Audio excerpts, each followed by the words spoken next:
رہی تھی میں جا کے خانہ کعبہ کو چوموں۔ میرے پیارے محترم اسلامی بھائیوں اور اسلامی بہنیں، آپ پر خانہ کعبہ کو چومنا آپ پہ فرض نہیں ہے، آپ پہ طواف کرنا فرض ہے۔ آپ طواف کریں اور ہرگز اسلامی بہنیں بھیڑ میں نہ جائیں۔ آپ کا جسم، آپ کا سب کچھ جو ہے پردہ ہے، آپ اللہ کی بارگاہ میں حاضر ہیں، آپ اللہ تعالیٰ کی بارگاہ میں حاضر ہیں، اور آپ جو ہے ہر گناہ سے بچنا ہے، اپنی نگاہوں کو نیچے رکھنا ہے، اپنے چوڑی پہنی ہے کانچ کی چوڑی تو اس کو نکال لیجئے گا روم پہ ہی، کیونکہ کانچ کی چوڑی آپ کے لیے ہو سکتا ہے کہ کسی کے لیے نقصان کا باعث بن جائے۔ مثال کے طور پر بھیڑ میں کانچ کی چوڑی ٹوٹی، نیچے مطاف میں گر گیا، کسی کا پیر، سب ننگے پیر رہیں گے اور کسی کو چبھ گیا تو پھر کیا ہوگا؟ تو شیشے کی چوڑی اگر ہے تو اس کو ہوٹل میں ہی اتار دیجئے گا۔ اور یاد رکھیے گا اسلامی بہنیں بھی استلام کریں گی لیکن ان کی کلائی نہیں کھلنی چاہیے۔ یاد رکھیے گا اسلامی بہنیں، اگر آپ ہاف پہنتی ہیں تو آج ہی اس کے لیے توبہ کریں، کیونکہ آپ کے آستین پھول پہننا اسی کا حکم ہے۔ علماء کرام سے رابطہ فرمائیں گے، وہاں بھی یہی حکم ہے اور یہاں بھی یہی حکم ہے۔ وہاں بھی استلام کرتے وقت اگر ڈھیلا ڈھالا کپڑا ہے، ایسا نہ ہو کہ استلام کریں اور اتنا کھل گیا ہو تو پھر آزمائش ہو سکتی ہے، یہ منع ہے۔ استلام کرتے وقت بھی پردے کا خیال اسلامی بہنیں کریں گی اور باقاعدہ طور پر استلام کرتے وقت اپنے جسم کے، اپنے کپڑے وغیرہ کا جو ہے خیال رکھیں گی اور کلائی وغیرہ نہ کھلے استلام کر لیں گی اور بھیڑ کے کنارے سے طواف کریں گے۔ یاد رکھیے گا کہ آپ پر جو ہے، آپ پر چونکہ گرمی کی شدت زیادہ ہے، میں اپنے ذمہ دار اسلامی سے کہوں گا کہ پانی وغیرہ میرے اسلامی بھائی لوگ چاہ رہے ہیں، ان کو اگر ایک بار گھما دیں گے نا تو آسانی ہوگی۔ خیر، آپ توجہ میرے طرف کریں انشاءاللہ الرحمن۔ تو کانچ کی چوڑیاں نکال دیں گے۔ یاد رکھیے گا کوئی سامان گر جائے اٹھانا نہیں،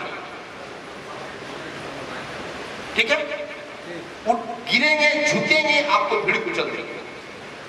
آپ اکیلے نہیں ہیں، آپ کے پیچھے لاکھوں لوگ۔ کوئی بھی کتاب لے کے جا رہے ہیں، گر گیا مت اٹھائیں، ٹھیک؟ کوئی چشمہ گر گیا، بوتل گر گیا، اب جھکیں گے کہ آپ وہاں دیکھا گیا کئی لاشیں نظر آتی ہیں، جی ہاں، ٹھیک ہے؟ یاد رہے گا بات، یہ بات یاد رہے گی۔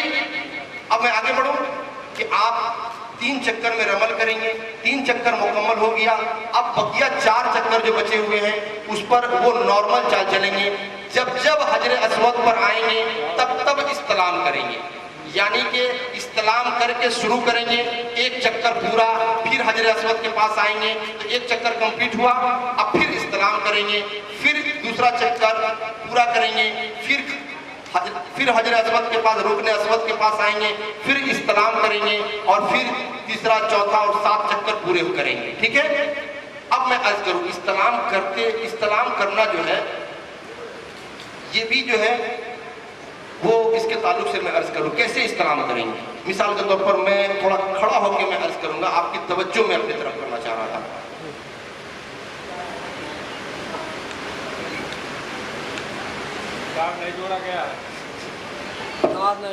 مدین یہ آپ خانہ کعبہ کا طواف آپ کریں گے۔ مثال کے طور پر خانہ کعبہ کا طواف کرتے وقت آپ کا سینہ خانہ کعبہ کی طرف نہیں ہونی چاہیے، آپ کا سینہ خانہ کعبہ کی طرف آپ کا بایاں والا شولڈر ہونا چاہیے، لیفٹ ہینڈ، یہ ہاتھ خانہ کعبہ کی طرف، یہی ہے، ممکن یہی ہے۔ آپ بایاں گھومیں گے تو گھوم ہی نہیں پائیں گے، 1 لاکھ لوگ ایسے گھوم رہے ہیں، ہے نا؟ تو اب استلام کرنا ہے بھیڑ بھاڑ میں، میں تجربہ میں بتاتا ہوں۔ آپ کریں گے کیا کہ جیسے پہلا چکر پورا ہوا، جیسے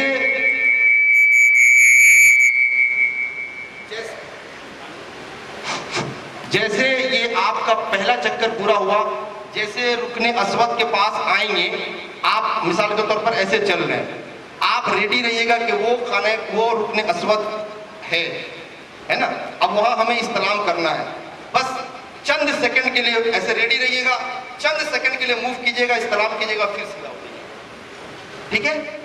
اب یہ نہیں کہ استلام کرتے وقت جب سب بھیڑ کو ایسے توڑا اور باقاعدہ استلام کر رہے ہیں اور سارے لوگوں کو اذیت پہنچا رہے ہیں، ہو سکتا ہے آپ بھی اذیت میں پھنس جائیں، دھکا مارے گر جائیں آپ۔ اس لیے اتنے ہی چند سیکنڈ کے لیے آپ کو گھومنا ہے۔ کیسے گھومنا ہے؟ آپ ایسے چل رہے ہیں، چلتے چلتے جیسے آپ کو اندازہ لگا کہ یہ رکن اسود ہے، یہی ہمیں استلام یعنی کہ اشارے سے چومنا ہے، آپ ایسے گھومیں گے، استلام کریں گے، پھر سیدھا، ٹھیک ہے؟ بسم اللہ اللہ اکبر، ہے نا؟ یہ اب میں عرض کروں گا کہ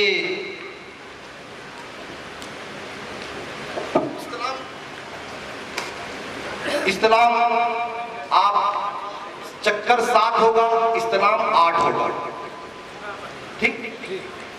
چکر 7، استلام 8، یعنی کہ استلام کرنے کے بعد چکر شروع کریں گے اور جب پورا چکر کمپلیٹ 7 ہو جائے گا تو استلام کر کے فارغ ہو جائے گا، ٹھیک ہے؟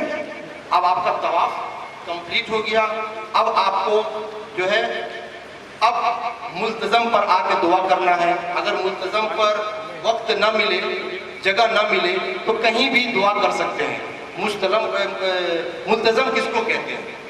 ملتزم کہتے ہیں خانہ کعبہ کی ابھی زیارت کریں گے تو گیٹ ہے، خانہ کعبہ کا گیٹ اور رکن اسود، یہ دونوں کے بیچ کے مقام کو ملتزم کہتے ہیں، ٹھیک ہے؟ سمجھ میں آئی بات؟ سمجھ میں آ گئی؟ گیٹ ہے اور رکن اسود، اس بیچ میں جو دیوار ہے اس کو کہتے ہیں ملتزم۔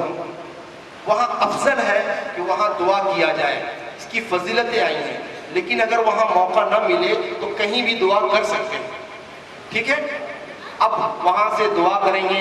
اور یاد رکھیے کہ طواف کے تعلق سے میں عرض کروں کہ طواف کہتے کس کو ہیں، سمجھنے کے لیے، یہ یاد رکھنے کے لیے میں عرض کروں کہ 7 چکر اور 2 رکعت نماز کا نام طواف ہے، کیونکہ یہ 2 رکعت نماز جو ہے یہ واجب ہے، ٹھیک ہے؟ کسی بھی طواف کو سمجھنے کے لیے 7 چکر اور 2 رکعت نماز، ٹھیک ہے؟ نماز اگر ہم پھر بھول گئے تو ہم ہوٹل میں بھی آ کے پڑھ سکتے ہیں، مسجد الحرام کے کسی مقام پہ جا کے پڑھ سکتے ہیں، ایسا نہیں کہ خانہ کعبہ کا سامنے ہی ہو، آپ حدود حرم میں کہیں بھی پڑھ سکتے ہیں، ٹھیک ہے؟ اگر بھول گئے تو مثال اگر طواف کیا، آپ بھول گئے، آپ نکل گئے، آپ کے ساتھی نے کہا چلیے چلیے چلیے، آپ نکل گئے، آپ نے جب آیا تو یاد آیا کہ یار میں تو 2 رکعت جو واجب ہے وہ تو میں ادا ہی نہیں کیا، تو آپ وہیں کر لیں، نہیں ہوٹل میں یاد آیا ہوٹل میں کر لیں، کیونکہ ہوٹل بھی حدود حرم کے اندر ہے، آپ کا ہوٹل حدود حرم کے میں ہے، حدود حرم میں ہے، ٹھیک ہے؟ کلیئر؟ اب آپ نے کرنا کیا ہے، اب آپ وہاں سے 2 رکعت نماز پڑھ لی، اب آ کے زمزم شریف کے پاس آئے، زمزم شریف کے پاس آئے، زمزم آپ کو پینی ہے، زمزم کے تعلق سے اس کی بڑی فضیلتیں ہیں۔ ایک میں عرض کروں کہ جس مقصد سے زمزم کو پیا جائے گا وہ مقصد پورا ہوگا۔ سبحان اللہ، خوشی نہیں ہو رہی؟ کیا بات، آپ زمزم پینے جا رہے ہیں بھائی حدود حرم میں، لیکن ایک بات یہاں نوٹ کرنے کی، تھوڑا سا بریک لگاؤں گا، تھوڑا سا غور کرنے کے، یہاں ٹھہرنے کے مقام، مسجد اللہ کا گھر چاہے دنیا کے کسی خطے میں ہو، کھا پی سو نہیں سکتے۔ آپ کہیں گے صاحب یہ کیسی بات کرتے ہیں؟ جی ہاں، میں ذمہ داری کے ساتھ عرض کر رہا ہوں، کسی بھی مسجد میں کھانا پینا سونا منع ہے، تو آپ کہیں گے تو پیئیں گے کیسے وہاں پہ؟ جی ہاں، آپ کے محلے کی مسجد میں بھی منع ہے، آپ کے گاؤں کی مسجد میں بھی منع ہے، جی ہاں، اگر اعتکاف کی نیت نہیں ہوگی تو یہ سب چیزیں آپ کے لیے ناجائز ہیں۔ اعتکاف کی نیت کر لیں گے تو ساری چیزیں کھانا پینا ضرورت کی چیز کے لیے جائز ہو جائے گی، اجازت مل جائے گی۔ تو اب آپ کو ایک عادت بنانی ہے، آپ کو کسی بھی مسجد میں جب داخل ہونا تو دونوں قدم، جب دونوں آپ پوری مکمل طریقے سے حدود مسجد کے اندر داخل ہو جائیں تو اعتکاف کی نیت کر لیں، یا اللہ میں اعتکاف کی نیت کرتا ہوں، نویت سنت الاعتکاف، نویت سنت الاعتکاف، نہیں عربی میں آتا، آپ یہ کہیں یا اللہ میں اعتکاف کی نیت کر رہا ہوں۔ یہ اعتکاف رمضان والی اعتکاف نہیں ہے، یہ سنت اعتکاف ہے، یہ 10 منٹ 5 منٹ 1 منٹ کے لیے بھی کیا جا سکتا ہے، اس کی بڑی فضیلت ہے، اس کی بڑی فضیلت ہے۔ کوئی شخص مسجد میں اعتکاف کی نیت کر لے اور کچھ نہ کرے تو بھی اس کے اللہ عز و جل کے معصوم فرشتے اس کے نامہ اعمال میں مسلسل نیکیاں لکھتے رہیں گے۔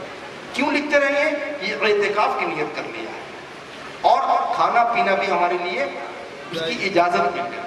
تو آپ مسجد الحرام میں جب داخل ہوں گے نا تو اعتکاف کی نیت کر لیں، بلکہ ابھی سے عادت بنا لیجیے۔ اب کسی وجہ سے بھول گئے، اب جیسے زمزم شریف آئے گا، آپ نے کہا ارے ہمارے دعوت اسلامی کے حج تربیتی اجتماع میں تو میں کیا تھا، وہاں کے مبلغ نے ہمیں بتایا کہ بغیر اعتکاف کے مسجد الحرام میں زمزم شریف بھی نہیں پی سکتے۔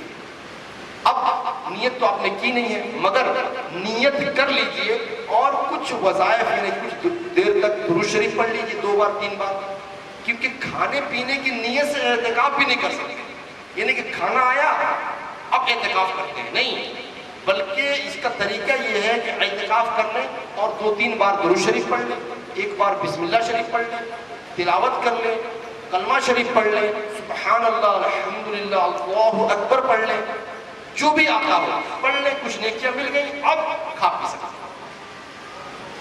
سمجھ میں آ گئی نا بات؟ دونوں فرق سمجھ میں آ گئی بات؟ آگے بڑھے ہم۔ اعتکاف کی نیت اگر نہیں ہے تو اعتکاف کی نیت کر کے زمزم شریف پی لیں۔ زمزم کے تعلق سے آیا ہے کہ اللہ کے رسول صلی اللہ تعالیٰ علیہ وسلم نے فرمایا، اس کا خلاصہ مفہوم میں عرض کرتا ہوں کہ زمزم جس مقصد سے پیا جائے وہ مقصد پورا ہو۔ بھوکا ہے زمزم پیجئے، بھوک ختم، پیاسا ہے زمزم پیجئے، پیاس ختم، مرض ہے اس نیت سے مرض پیئے، انشاءاللہ وہ مرض شفا یابی ملے گی۔ یعنی کہ اس کا ہر چیز ہمارے لیے نعمت ہے۔ زمزم کو اپنے جسم پہ ملیں، اپنے چہرے پہ ملیں، اپنے آنکھوں میں لگائیں، خوب سکم سیر ہو کے پیئے۔ منافق اور مومن میں زمزم کے تعلق سے فرق یہ ہے کہ منافق جو ہوتا ہے وہ بھر پیٹ نہیں پیتا ہے، اور مومن